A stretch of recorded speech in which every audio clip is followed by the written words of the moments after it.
Pirated SPG. Striktong patnubay at gabay ng magulang ang kailangan. Maaaring may masiselang tema, lengguwahe, karahasan, sexual, horror o droga na hindi angkop sa mga bata.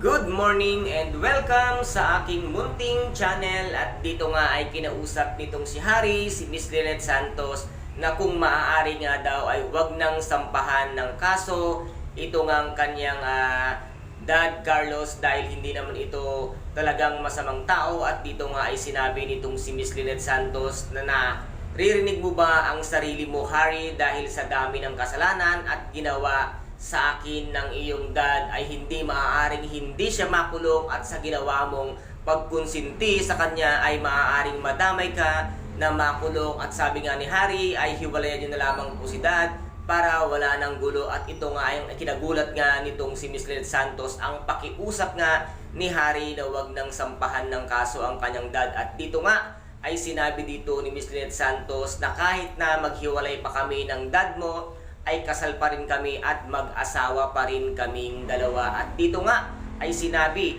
nito ngang si Harry na sinabi nga niya dito na mayroon pa po kayong isang dapat malaman, na bago pa po kayo ikasal ni dad ay kasal na talaga siya kaya Miss Irene dun sa Amerika. At laking gulat nga nitong si Lynette nang marinig niya ang katotohanan na lumabas sa bibig nga nitong si Harry, na siya pala ay hindi ang tunay na asawa nga nitong si Doc Carlos, kung hindi si Irene, dahil siya ay ginawang panakitbutas or isang kabit lamang nitong si Dr. Carlos Benitez. At nang malaman niya nga ito ay laking gulat niya ng itali nitong si Doc Carlos ang kanyang anak na si Harry. At laking gulat din ito ni Miss Lynette Santos na kung ano nga ang ginawa niya dito kay Harry, na pati ang anak niya ay kaya niyang saktan dahil lamang sa pagka-obsess nga sa kanya. At dito nga ay sinabi niya na ito nga si Miss Lynette Santos ay hindi niya tunay na asawa. At dito nga ay pinamukha nitong si Miss Lynette Santos sa harapan nitong si Dr. Carlos Benitez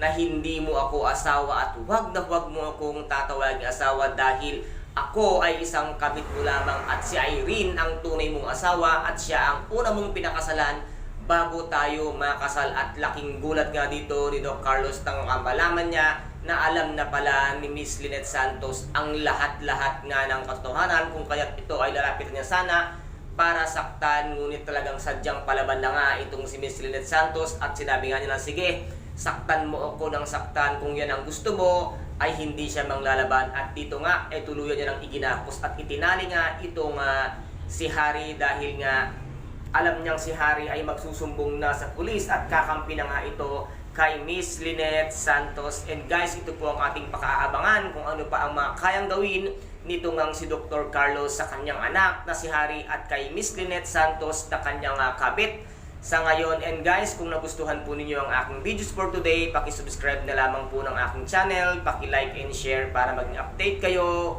sa lahat ng gagawin kong videos. Maraming salamat po. Ingat, God bless, and bye-bye!